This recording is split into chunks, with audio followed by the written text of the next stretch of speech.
Buenas tardes, bienvenidos a una nueva edición de esto que se llama Políticas Públicas 2030, un programa que persigue consensos y persigue acuerdos a largo plazo para salir de esta coyuntura electoral que cada año parece que estamos definiendo todo y no terminamos definiendo nada, porque no se piensa en el largo plazo simplemente.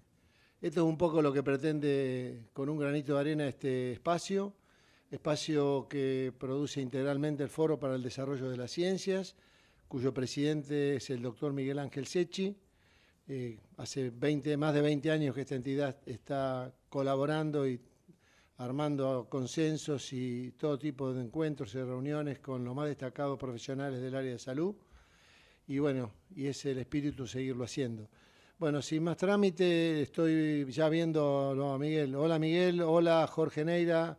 Hola, ¿cómo estás? ¿Cómo En estás? unos segundos se va a Hola estar Horacio, conectando el hola doctor. Horacio. Bien, Jorge Buenas Iapichino se tardes. va a conectar en unos segunditos y estamos esperando por Carlos Salinas también. Así que te dejo el aire a vos, Miguel. Para mí es un honor compartir ya hace más de 8 meses con Jorge Neira, que en derecho fríamente le llamamos la general de la ley, cuando uno está limitado, entre comillas, por los afectos, pero acá en mi caso lo que me enorgullece, lo digo francamente y a cualquiera, es la admiración por la naturaleza con que Jorge Neira ha encarado su vida profesional eh, en el terreno de una estricta ética profesional, perdón la redundancia, pero me gustaría que en ese contexto, Jorge, haga una introducción y siempre muy agradecido por estos 8 meses continuos y con este esfuerzo que sé que hace.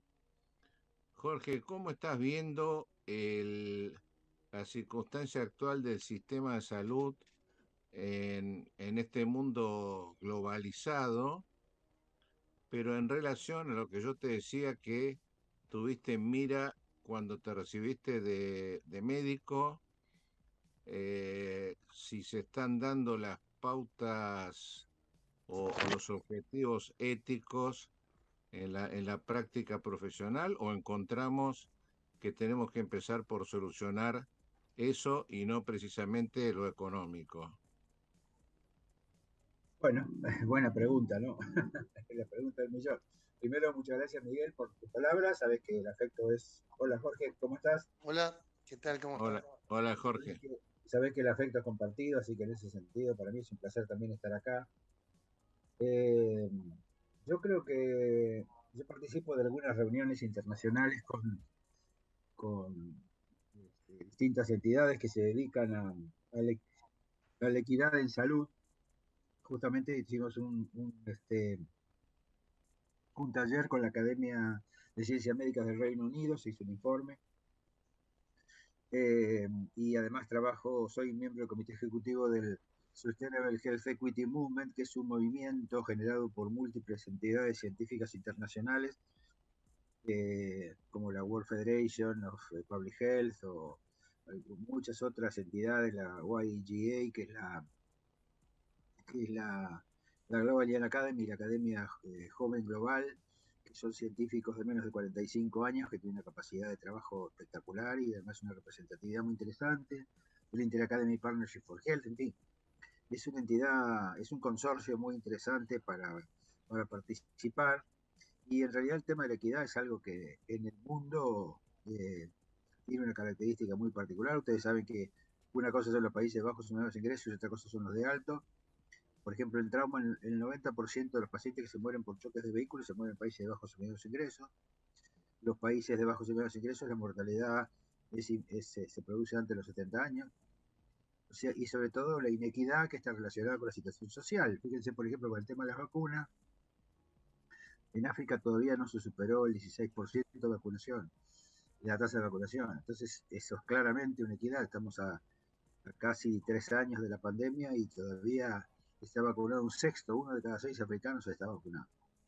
Y esto es algo que es realmente muy complicado, digamos, se viene un tema con el cambio climático que va a impactar en la salud, tanto el tema del fenómeno del niño y de la niña, que son como fenómenos opuestos, porque el niño inunda y la niña seca, entonces todo lo que tiene que ver con la influencia, digamos, en las personas, no solamente por la identidad, sino por la calidad de la alimentación. Bueno, todo esto lo que hace es generar más inequidad. Y nuestro país, como ustedes saben, es un país donde la inequidad está claramente evidenciable por la cantidad de pobres, por la cantidad de indigentes, el acceso al trabajo. La inequidad es una característica propia de nuestro país. Y yo creo que este es el principal problema que hay que solucionar en la medida que no se mejore o no haya herramientas para la mejora de la equidad. La verdad que va a ser un problema. Las metas sustentables del milenio, que termina en 2030, no dice 2030, faltan 8 años. Y cada vez que uno tiene una meta de Naciones Unidas, dice, bueno, faltan años, y cuando llega el año no hizo ni la mitad de lo que tenía que hacer. Por ejemplo, las tasas de disminución de colisiones vehiculares para el año 2030, no, 2020, tenían que ser de una reducción del 40%, y eso no se ha logrado, digamos. Entonces, a mí me parece que una cosa es lo que se dice y otra cosa es cómo se trabaja en esto, ¿no? Nosotros en las reuniones del workshop, con la reunión del Academia de Derecho, en el tema de fomentar lo que se llama la capacidad de edificación en los países de bajos y medianos ingresos, de estructuras de recolección de datos y de facilitarle el acceso al dato en estos países, ya sea a través de sistemas básicos como puede ser el teléfono celular o como puede ser una serie de estructuras que hoy están accesibles para muchas personas y que con eso se podría lograr, digamos, empezar a tener información adecuada para hacer estrategias de intervención basadas en los datos. Y una de las cosas que le comentaba es que uno lo que ve cuando va a las reuniones internacionales es que cuando se juntan los CEOs de las grandes compañías privadas y empiezan a decir la cantidad de plata que tienen disponible para el tema de ayuda humanitaria, uno ve que hay una cantidad muy importante de plata, pero a la gente no le llega. Yo siempre comento un tema para pensarlo, ¿no? Ustedes se acuerdan del terremoto de Haití. Cuando se produjo el terremoto de Haití, que era un terremoto creo que de 6 puntos algo, no se sabía si había entre 200.000 o 300.000 muertos. Fíjense que debía estándar, ¿no? Es un desvío estándar muy grande, entre 200.000 y 300.000. O sea que eso significa que no tienen absolutamente ningún dato y que no sabían cuánta gente se había muerto porque no sabían cuánta gente tenía.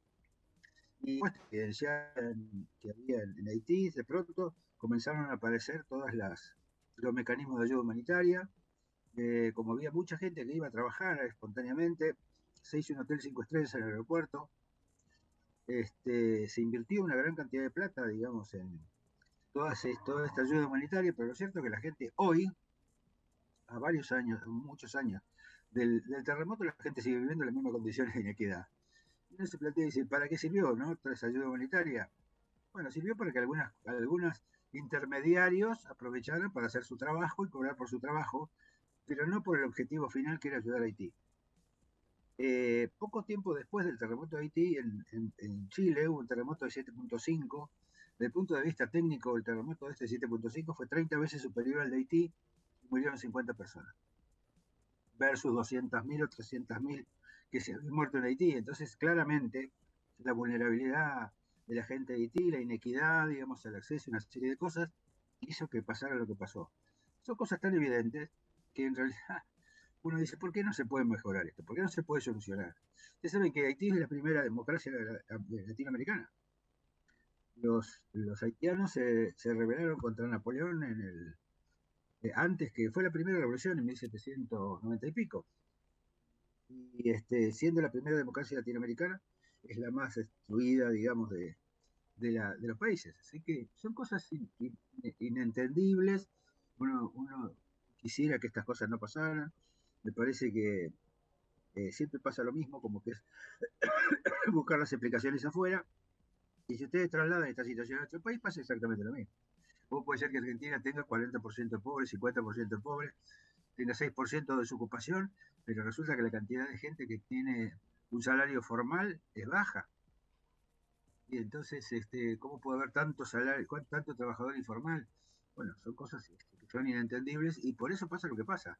Cuando uno habla de los determinantes sociales de la salud, claramente tiene que ver con la inequidad, claramente tiene que ver, como dice Rubén, con el código postal de donde uno vive y claramente tiene que ver con la ausencia de políticas públicas destinadas a favorecer ¿Por qué tanto tiempo? a los más desprotegidos. Qué sé yo, cuando yo me recibí, pensé que estas cosas no iban a pasar, pero bueno, uno ve que pasan y a pesar de todos los esfuerzos siguen pasando porque parece que todavía no hay políticas activas en el sentido de, sobre todo, más que activas, sustentables para ponerse objetivo y decir, bueno, la vulnerabilidad de personas, vemos 40%. Hasta que eso Jorge, pase así. Neila, mira, tenemos hoy la también presencia de el experto y gran amigo Jorge Apicino y creo que su agenda le permite estar al principio del programa. En relación a lo que está diciendo Jorge Neira y Apicino, cómo en términos un poco, un verbo vulgar, cómo le pega al, al, al equipo de salud esta inequidad en el sentido de cómo lo afecta y cómo trata de suplir esa, esa inequidad que evidentemente no reconoce otra cosa que no sea la decisión política o las políticas que se están llevando adelante. En la actualidad, ¿cómo lo estás viendo vos? Mirá, es decir, primero que coincido plenamente con lo que dice Jorge Neira, ¿no?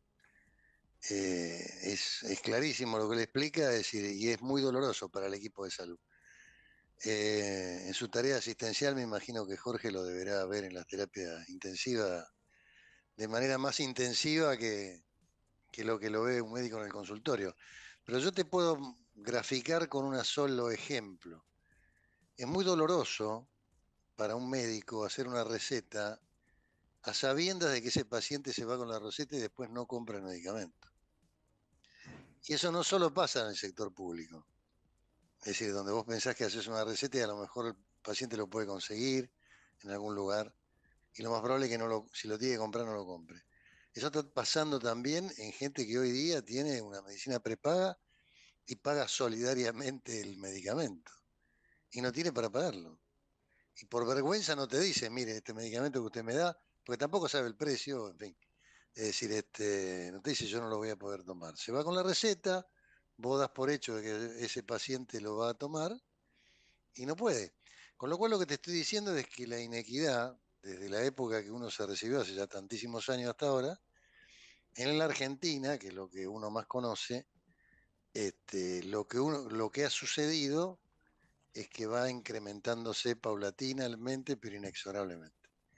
Y esas inequidades que vos ves, de un paciente que sí puede comprar el medicamento, que puede hacerse un tratamiento, y lo comparás con el otro, realmente para el equipo de salud es muy doloroso. Y muchas veces los médicos tratan de paliarlo en una época dando alguna muestra gratis, ahora ya prácticamente escasean esas muestras para los pacientes. E incluso algunos, hasta conozco casos personales, son excepcionales, pero inclusive a veces hasta dándole algún dinero al paciente para que compre el medicamento. Porque para el médico, es decir, recetarle algo que sabe que necesita el paciente y que se vaya sin poder comprarlo, eso te grafica qué es lo que pasa. Después de ahí, es decir, agregarle todo lo que quiera. Mira, si hay, desgraciadamente, es decir, la inequidad en la Argentina va, y la desigualdad en la Argentina que va de la mano de la inequidad, es decir, va incrementándose permanentemente, este, porque es la inequidad social. Pero la inequidad en salud es más dolorosa que el resto de las inequidades. O sea, cuando vos ves que alguien necesita porque está enfermo y no puede acceder a lo que necesita, al medicamento, a la práctica, lo que fuere, para el que está prescribiendo, para el que está diciéndole, bueno, usted con esto soluciona su problema o mitía su problema, su dolor o lo que fuere, es realmente muy doloroso, es trabajar, viste, con un material que realmente vos no podés modificar. Porque ¿qué vale hacer un diagnóstico si después no podés, el paciente no puede acceder a un tratamiento?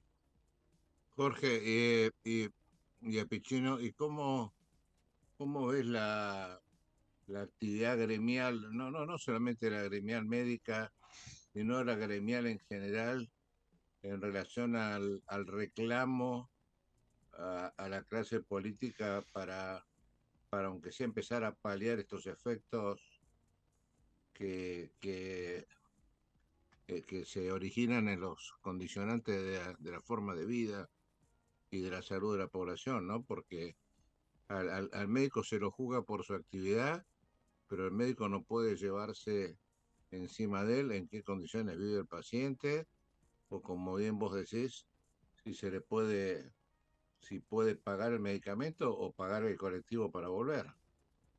Tal cual, esto que vos decís también es cierto, hay mucha gente que no tiene medios para llegar y otros no tienen medios para volver.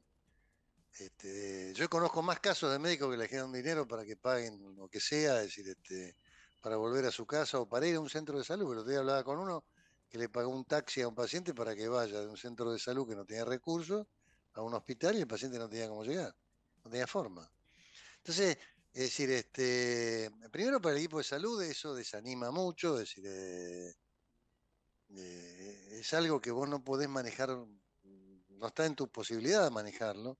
Y con respecto a la conciencia que puede tener los que toman decisiones que pueden modificarle la vida a la gente, que son en definitiva la política, los funcionarios, los que están en el Estado, este, yo no sé si, realmente no lo sé si no pueden porque el sistema no se los permite, está armado de una manera que no se los permite, y ellos también van perdiendo interés en las posibles modificaciones que tienen en su cabeza a lo mejor cuando acceden a la función. Me refiero sobre todo a la gente que trabaja en los ministerios de salud de las provincias o de la nación, ¿no?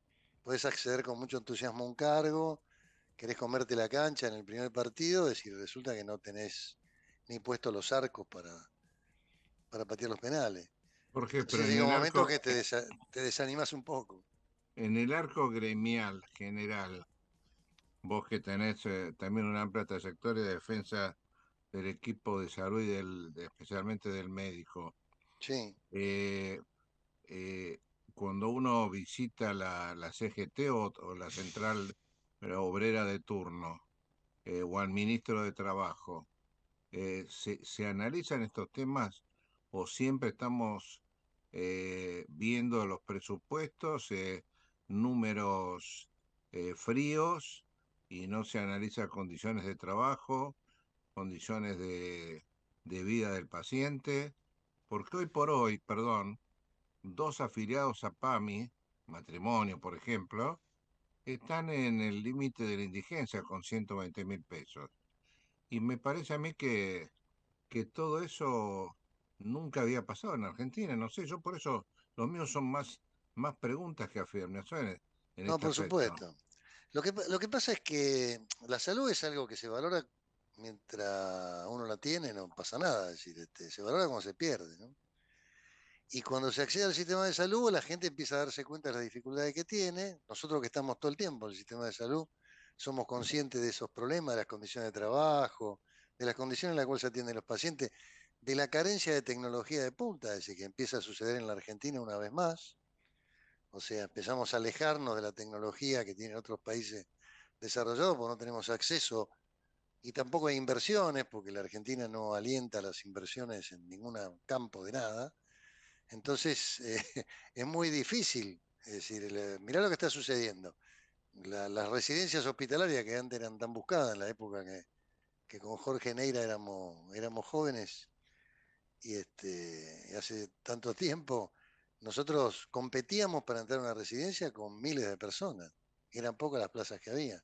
En este momento quedan vacantes las residencias, porque quiere decir, sobre todo en el sector público, porque ya no hay tecnología, el sector público es más carente de tecnología que nadie. El privado todavía tiene alguna tecnología. Hoy día vos te podés operar de una hernia, por ejemplo, tiene un ejemplo cualquiera. Es decir, nosotros para operar de una hernia hace 30 años atrás hacíamos un tajo de un tamaño importante. Es decir, hoy día se puede operar por vía laparoscópica, se puede operar hasta con robótica en algunos lados, ¿no? En el hospital público eso no prácticamente existe muy poco, sacando algunos lugares muy puntuales. Entonces, el que quiere formarse en esas técnicas que son de ahora, que es lo que se usa, que es lo que en el sector público no lo encuentra. Entonces se tiene que ir a formar al sector privado. ¿Y el sector privado qué le pasa? Es decir, cada día hay menos gente dispuesta a invertir, porque amortizar un aparato cualquiera de todos esos lleva añares, y con lo que se paga en este momento los financiadores, lo que está en condiciones de pagar, no se puede traer un aparato que vale, que se paga en dólares, a pagarlo con pesos, ¿no? Es decir, cuesta mucho amortizarlo y entonces la inversión da pérdida permanentemente. Entonces Jorge, eso es muy grave. Yo al no ser colega de ustedes y tener eh, otra profesión que también puede ser cuestionada en muchos sentidos y quienes también imparten justicia pueden entrar en la misma órbita. La pregunta que yo hago, me hago, cuando veo esto que vos decís, que la salud se valora cuando Se pierde. falta, cuando se pierde, eh, voy a hacer una pregunta a lo mejor muy dura y la respuesta puede ser difícil. Eh, no puede ser que se haya eh, especulado con la disminución de la calidad de la educación y salud pública en beneficio y detrimento de inversiones privadas que ahora precisamente se están dando cuenta que no son tan rentables. Yo veo que hay como un cuello de botella que durante muchos años la educación y salud pública, estamos hablando de colegios o universidades o financiadores eh, eh, que evidentemente podían aparentar una inversión de calidad. Hoy por hoy, hasta el profesional de la salud se está yendo de esos financiadores privados. O sea, está encerrado entre una salud pública de totalmente caída, o por lo menos que da el servicio que puede, y un prestador privado que no satisface tampoco el salario médico. Sí, a mí me parece que las causas un poco a veces es difícil ver si es el huevo o la gallina, pero a mí la impresión que me da tantos años del ejercicio de la profesión en este ambiente es que no es que el privado aprovechó, es decir, acá el Estado se retiró.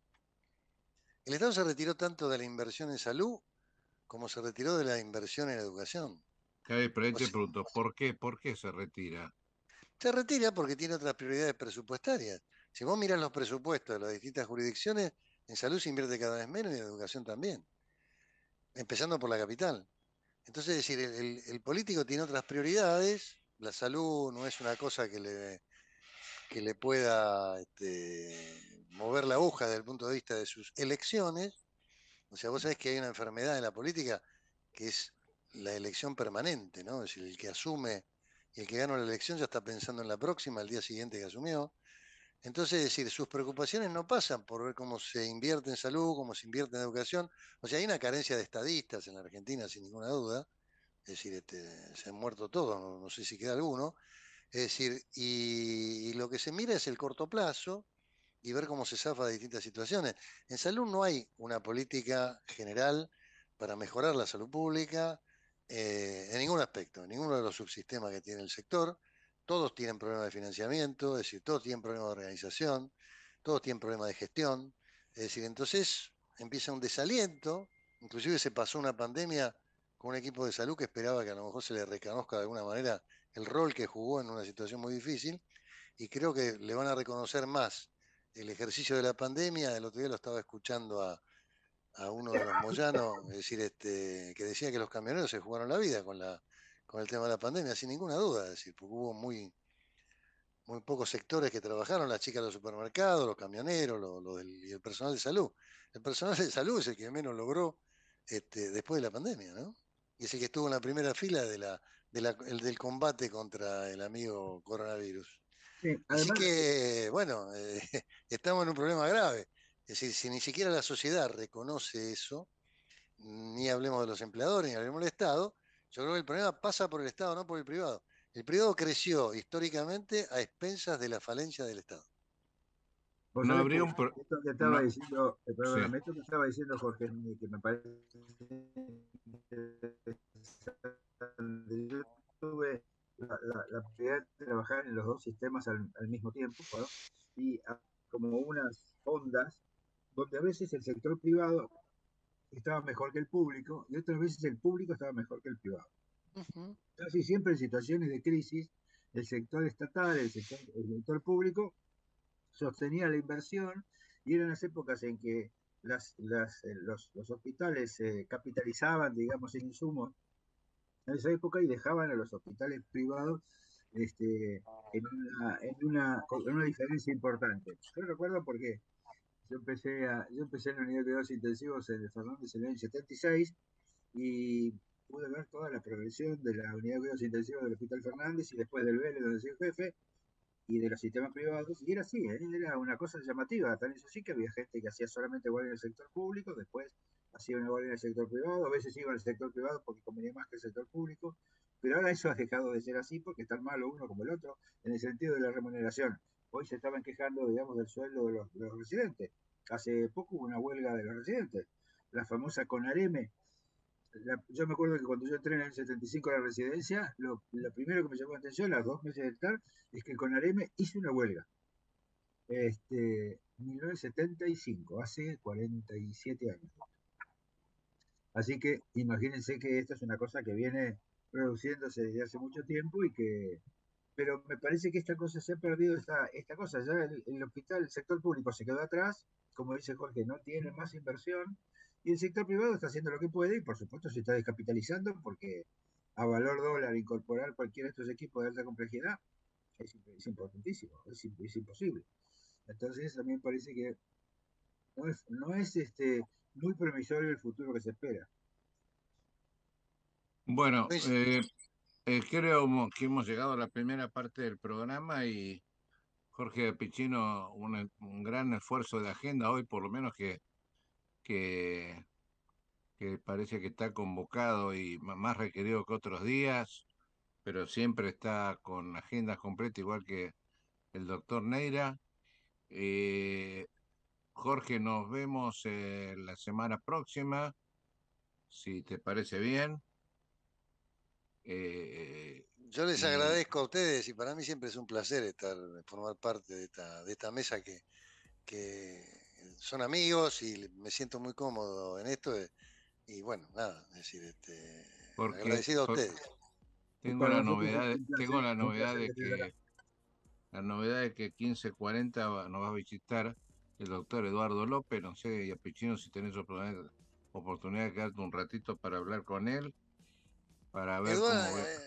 Eduardo es un amigo, me puedo quedar unos minutos porque tengo una reunión 4 menos cuarto. Es Bueno, decir, que quedé porque la postergué porque tenía a las 3 la reunión no, ya y sabés, discúlpenme ustedes. te agradezco, Este, te así agradecemos que, muchísimo y ayer estuvimos en reunión también con Jorge apoyando al personal de enfermería y sabemos que Comra también va a brindar y va a ayudar el 25 de noviembre en un evento importante en la Comra y en la enfermería de todo el país. sí, Así que por supuesto. Pero bueno, Jorge, Eduardo es realmente para escucharlo y vale la pena escucharlo a Eduardo López porque realmente de lo que él habla sabe muchísimo. Y nos siempre para vemos en un, aprender. nos Nos vemos vemos. en un minuto entonces. Sí, sí, sí, cómo no. Gracias, Neira, gracias, Pichino.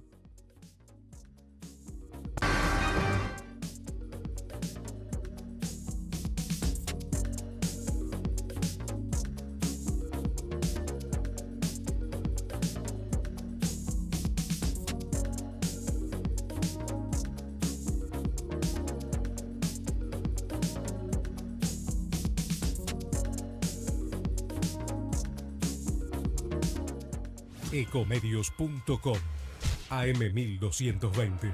Estamos con vos. Estamos en vos. La Posada Morada dos Ventos te espera en Pipa, la mejor playa del nordeste de Brasil. Única por su bahía con delfines. 12 exclusivos departamentos y 3 piscinas circulares en medio de un jardín tropical. Podés venir con cualquiera de las vacunas aplicadas en Argentina. www.moradadosventos.com. Morada Dos Ventos, Pipa, el primer lugar cuando decidas viajar. ¿Qué es la viruela símica? Es una enfermedad que se transmite principalmente por contacto estrecho físico, en particular sexual. El síntoma más común son las lesiones similares a granos o ampollas, que aparecen en cualquier parte del cuerpo, pero con mayor frecuencia en regiones genitales, perianales, cara, manos y pies. Si se presenta alguna lesión de estas características en tu cuerpo, evita nuevos encuentros antes de consultar con el personal de salud. Ministerio de Salud, Argentina Presidencia. Continúa abierta la inscripción para solicitar los subsidios de gas y electricidad. Si ya lo hiciste, pero necesitas corregir algún dato, ingresa en argentina.gov.ar/subsidios. Hace clic en el botón Modificar solicitud y completa el formulario. Segmentación energética. La energía puesta en un país más justo. Argentina Presidencia. Informate en ecomedios.com. Seguinos en TikTok, @ecomedios1220.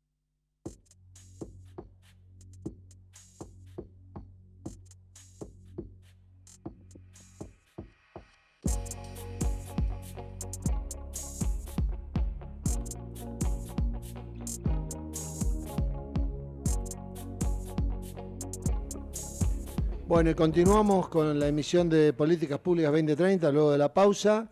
Ya lo estoy viendo al doctor Miguel Secchi, al doctor Jorge Neira y a Jorge Iapichino.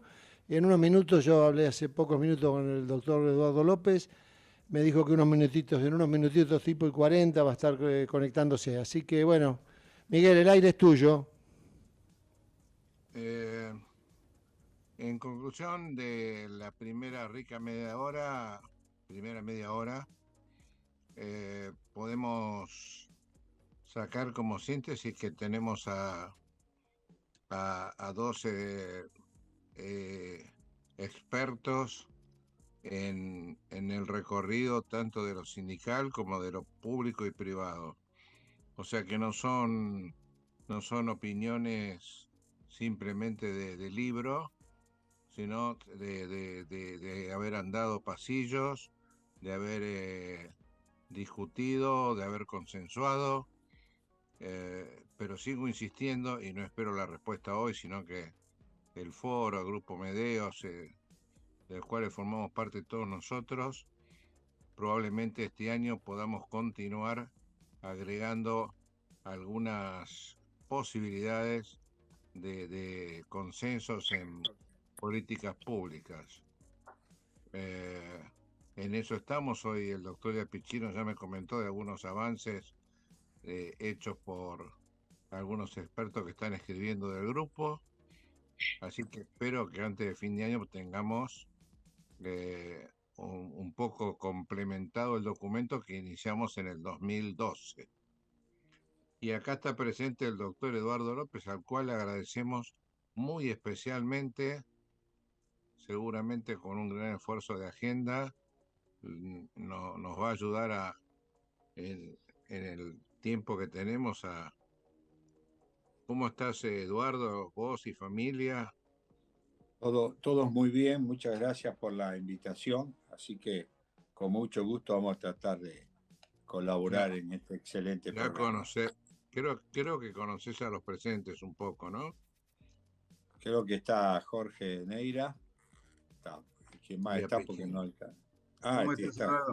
¿Cómo estás, Jorge Iapichino. ¿Qué tal? ¿Cómo va? Creo que Iapichino te suena, ¿no?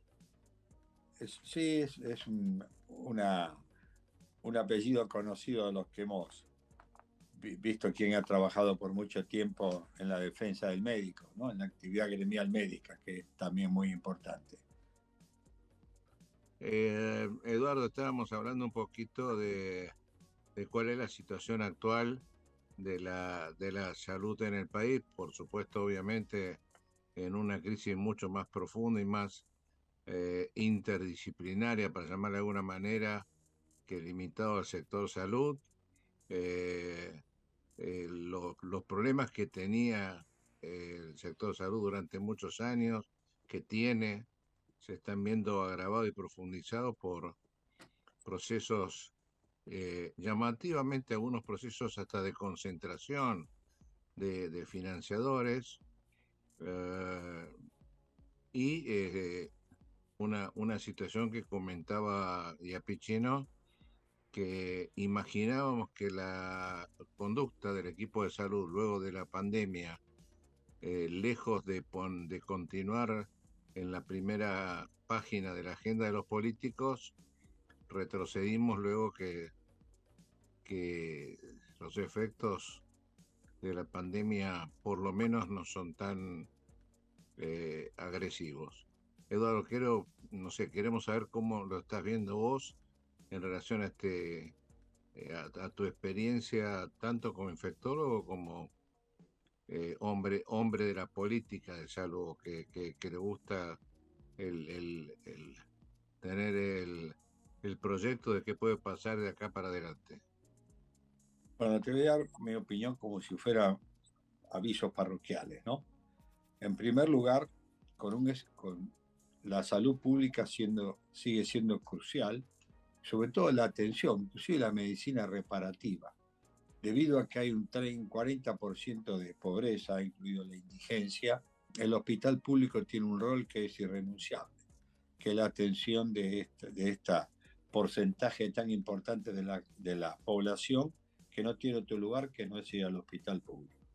El segundo punto, digamos, la salud pública no está en la agenda fundamental de los políticos. Yo no escucho hablar de ningún político, diríamos, en los últimos, 6, 7, 8 meses, una palabra sobre salud pública, ni por el salud, ni como medicina preventiva, etc. Hay una discusión que parece endogámica, que permanentemente los políticos discuten entre ellos y sobre ellos. El otro punto importante es que el médico se está sintiendo por primera vez, lo ha definido como mal pago.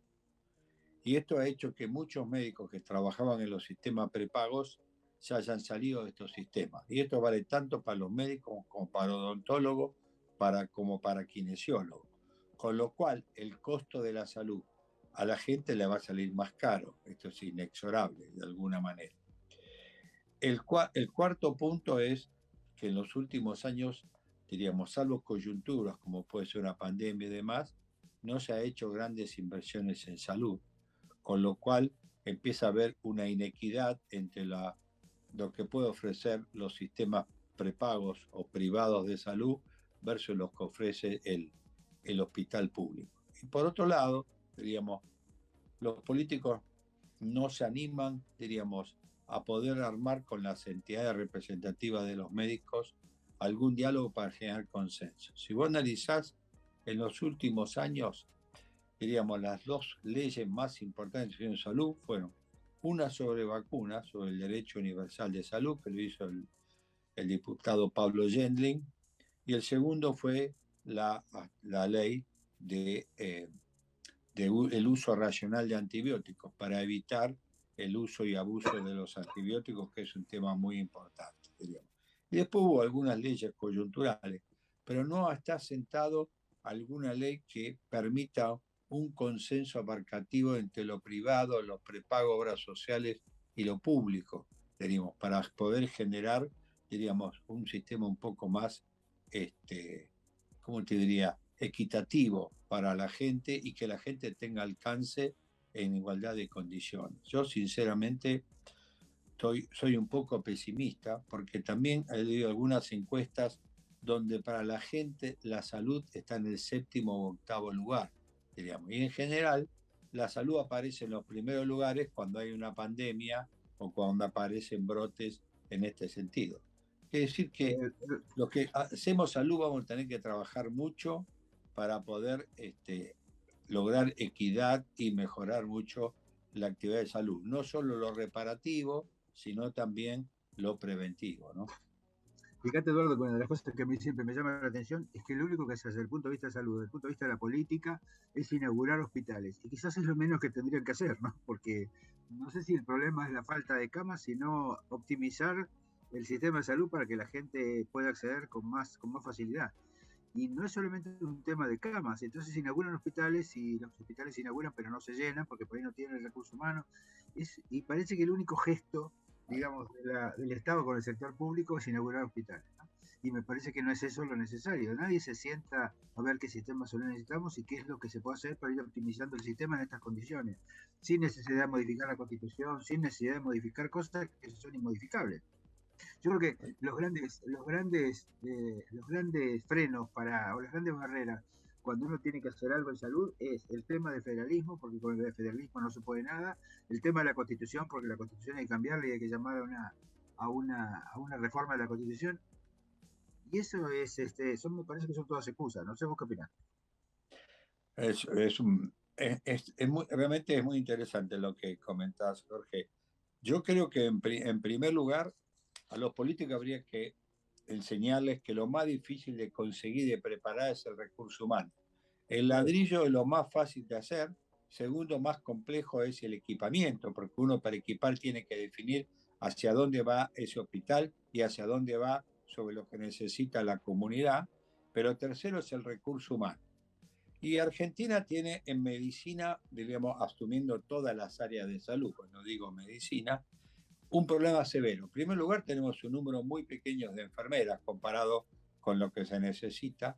En segundo lugar, en Argentina entran la Facultad de Medicina de la UBA, ingresan la mayor cantidad de aspirantes, diríamos, de todo el sistema de la UBA, y sin embargo, se reciben entre el 10 y el 15, 20%, con lo cual se gasta un ingente esfuerzo si no da. Y en tercer lugar, es que la gente que se recibe hacia nuevos paradigmas van hacia especialidades de nicho, no hacia las grandes especialidades que son las que más se necesita.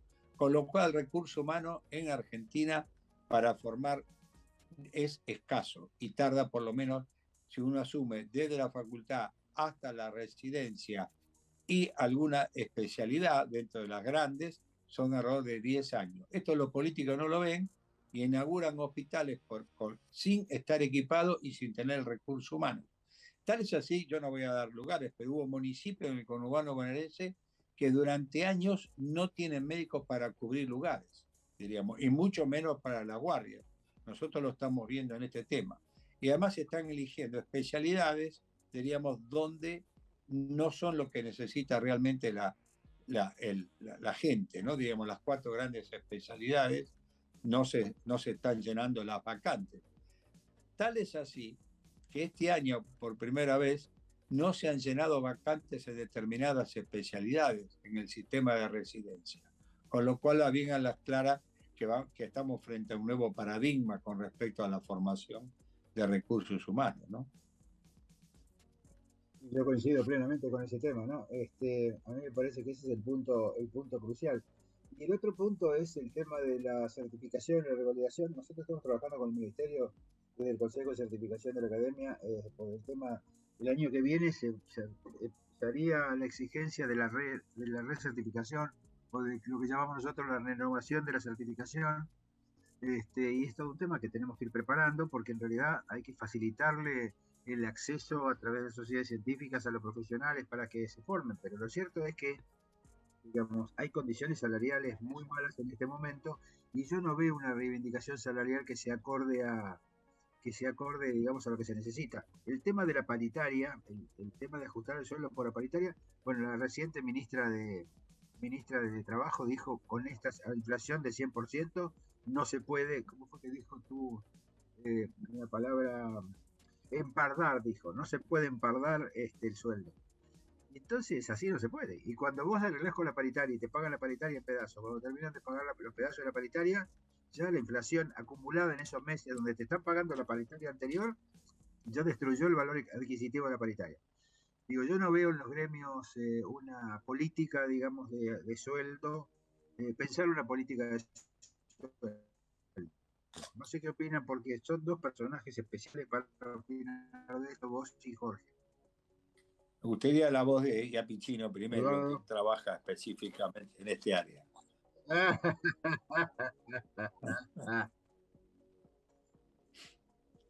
Está muteado, No, Jorge. Está muteado. Está muteado.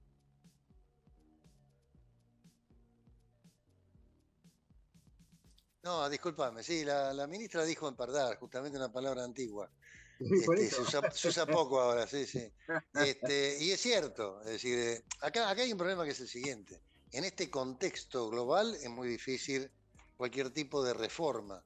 Es decir, yo creo que para que haya mejores salarios en el sector de la salud, tiene que haber una reforma importante. Pero una reforma importante a nivel económico general y una reforma importante a nivel del sistema de salud. Nadie está planteando reforma del sistema de salud, porque evidentemente es un barco que entra agua por todos lados y están tratando de tapar los agujeros de la manera que pueden. Pero la única manera que se liberen, es decir, algunos recursos para los médicos que trabajan en el sistema y para los profesionales en general y las enfermeras en particular, es una modificación del sistema de salud. Porque en este momento, con este sistema de salud que tenemos nosotros, en este contexto en el cual estamos, la única variable de ajuste que tienen los financiadores que les queda es el sueldo de la gente. No tienen otra variable de ajuste. O sea, el medicamento no le pone el cascabel al gato a nadie desde la época de Oñatibia para acá, y desde la época de que el presidente Ilía. No hay ninguna, acá el precio del medicamento es el precio que quiere ponerle el laboratorio y se acabó la historia. Es decir, no se genera una agencia de evaluación de tecnología, no se genera absolutamente nada que pueda poner freno a eso. Desde el punto de vista de lo que tienen que pagar los financiadores, tienen que terminar pagando a través de los juicios, a través de cosas, medicamentos de alto costo, en fin. Es decir, la única variable de ajuste que tiene es el salario de la gente, en el caso de la gente de sanidad y en el caso nuestro, de los profesionales de la salud. No hay otra variable. Entonces, es decir, es muy difícil. Un médico que ingresa a la carrera, como bien dijo Eduardo, después de 11, 12 años de tener una especialidad, es decir, ingresa con 130.000 pesos. O sea, vos te recibís a los 17, 18 años y llegás a los 28 o 29 a entrar en la carrera de profesionales, en el caso del sector público, y entras con 130.000 pesos. Ni hablemos de las ambulancias privadas que pagan poco, ni hablemos de los bonos que paga la Seguridad Social que se pagan tarde y mal. O sea, hay una disconformidad que ya está entrando en crispación en el sector de los profesionales. Entonces, yo la única solución que veo, las paritarias, como bien dijo la ministra, no se pueden empardar con esta inflación, y en el sector salud mejorar esto es simplemente a través de una reforma. Perdón, el doctor López mencionó correctamente la ubicación que para la población tienen los problemas de salud, y con suerte estamos en el 8º o 9º lugar. ¿Ustedes no creen que en la situación actual, donde aquel 8 o 10% que está pagando de bolsillo, o un 20%, 30% corporativo, la medicina prepaga, y hoy ya no tiene servicio, por lo menos de muchos médicos que han migrado hacia intentar la medicina privada? Les cuento esto en un segundo. Me tocó por problemas familiares, cosas muy simples, pero tener que recorrer un sábado a la noche hospitales sanatorios ABC1 de la provincia de Buenos Aires y zona norte, y les puedo asegurar que el tiempo de espera era de 4 horas en guardia. ¿Cuál es la explicación a todo esto? Yo sé que ustedes posiblemente la pueden imaginar, pero no la tienen porque no están administrando esos sectores. Pero hoy por hoy me parece que se están acotando los márgenes entre las dos puntas, y me parece que esto nunca había sucedido.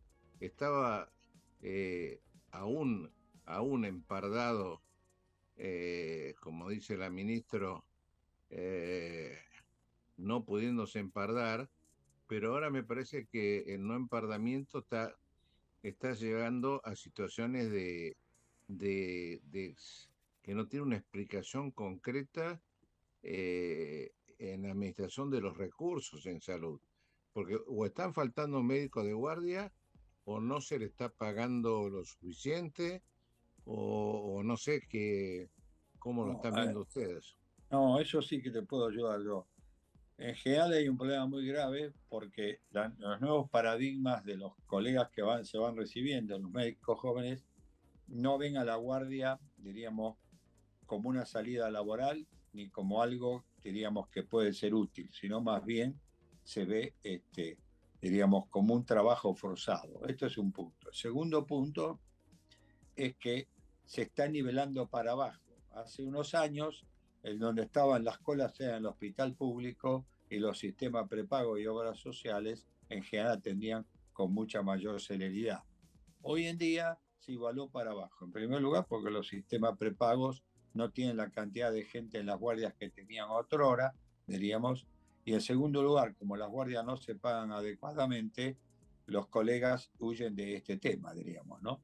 Y lo que dice un poco, es imposible que un individuo que se forma después de 10 años entre un sistema y gana muy cerca del salario para no ser pobre, diríamos, o prácticamente igual o debajo.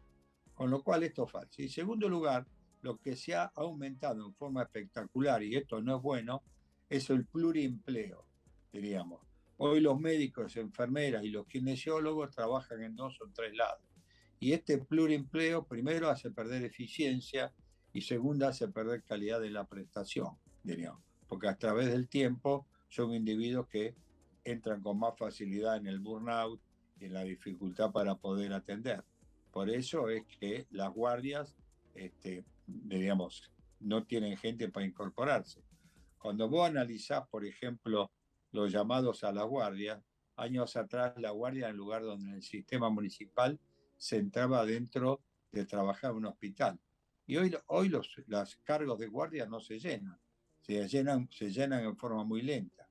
Y uno de los problemas que hay es que en los sistemas públicos, diríamos, se han transformado las guardias en otro hospital. Es el hospital de 8 a 12 y el hospital de la guardia, con lo cual esto hace enormemente ineficiente y costoso el sistema público de atención, diríamos, y en realidad es porque los políticos no se animan a generar un sistema mucho más abarcativo y unificado, ¿no? Vos tenés que los hospitales nuestros son profundamente eficientes de 8 a 1 y profundamente ineficientes de la 1 de la tarde hasta el otro día a las 8 de la mañana. Y esto es real porque se hacen muchas menos operaciones a la tarde, porque se atiende en menor cantidad, porque no están los especialistas, etc. Es muy cómico. Muchos políticos hablan de los sistemas privados, de los hospitales de comunidad, y cuando entran a la función pública se olvidan de esto para tratar de mejorar el sistema público. Yo insisto que va a mejorar mucho la salud en general cuando el sistema público tenga un funcionamiento mucho más equitativo. Yo estoy absolutamente convencido. Porque además, el sistema público... Hay otra cosa que vos decías, Jorge, con el tema del sistema público. Todos los funcionarios tienen una cobertura privada. Y yo recuerdo que hace muchos años estaba en Sevilla, en el Hospital del Rocío, y estábamos haciendo un curso con la unidad de cuidados intensivos y la de emergencia, y le voy a decir a la jefa, dice, está el viceministro de no sé qué, de la comunidad,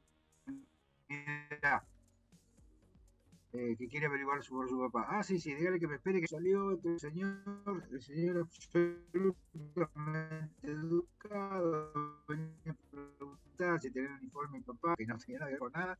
Quiero decirte, son los propios funcionarios los que usan el sistema y se ocupan que el sistema funcione.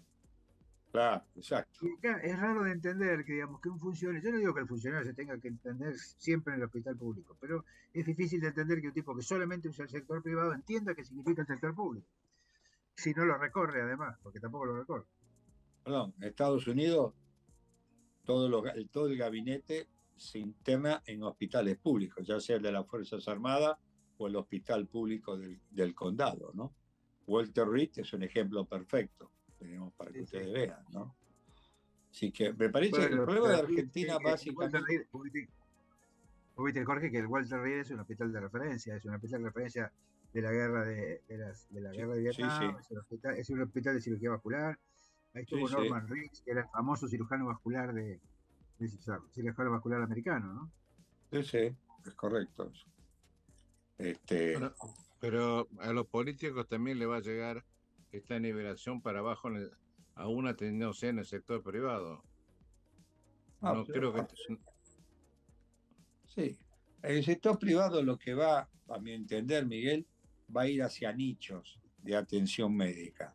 ¿Está bien? O sea, aquellas cosas que son muy novedosas, diríamos que implica realmente un mejoramiento en la atención, que son de alto costo. Llámese por equipamiento, llámese por cirugías muy particulares, como puede ser la robótica, por decir algo. Entonces, creo que hay una tendencia en el sistema público hacia eso, me parece, al sistema privado, perdón. Y esto tal es así, diríamos que hay diríamos, algunas actividades, por ejemplo, que solamente se ofrecen en el sistema privado y no en el sistema público, ¿no? Digamos, uno de los riesgos del sistema público es que se utilice solo frente a catástrofes, pandemias o, diríamos, situaciones de emergencia en la calle o demás. Si no, diríamos, uno va tendiendo a esto. Si no, son los turnos que se dan a 4 meses, a 6 meses para operarse, ¿no? Y es lo que la gente critica permanentemente en los medios y en el tema. La vez pasada, diríamos, yo escuchaba críticas de la dificultad que tiene el sistema PAMI para tener una atención más o menos rápida, ¿no? Digo esto como ejemplo, no quiero entrar en ninguna polémica con el tema PAMI, pero esto es una realidad, ¿no? Yo quiero agregar una cosita muy cortita, muy cortita. Es decir, yo creo que los médicos argentinos más famosos y los más prestigiosos salieron del sector público, históricamente en la Argentina. De hecho, acá tenés 2 prestigiosos actuales, que son Jorge Neira en terapia intensiva y Eduardo López en infectología, y son gente del hospital. Uno del Fernández, el otro del Hospital de Niños. Es decir, mañana tengo que dar un curso en el Fernández, mirá. Bueno, entonces es decir, la muerte del hospital público, como se está viendo, el problema es el Estado. El Estado cada vez participa menos presupuestariamente. El Estado me refiero a Estado provincial, nacional y municipal. Sí. Entonces, es decir, ahí está. Yo creo que coincido con Eduardo López. Es decir, el eje de la atención pública tiene que estar puesto en el hospital público sin ninguna duda. Perdón, eso sin ninguna duda, y tenemos que trabajar para eso. Lo único que le acoto a lo que decía...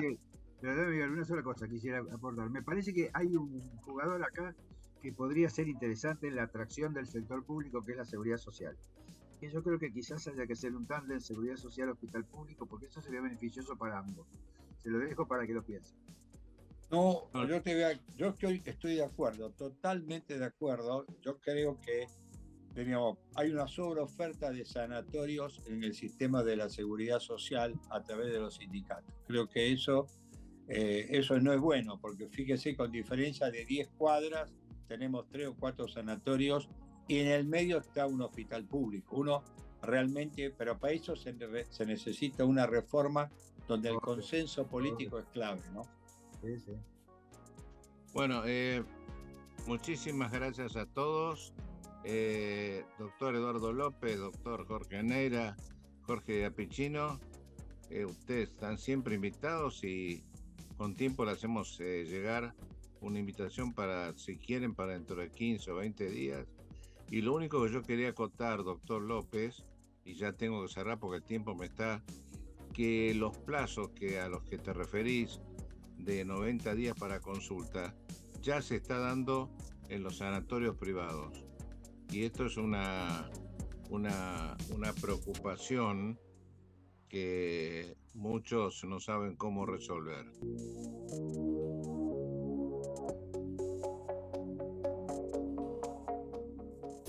Desde Buenos Aires, transmite LRI 224, AM 1220, Ecomedios.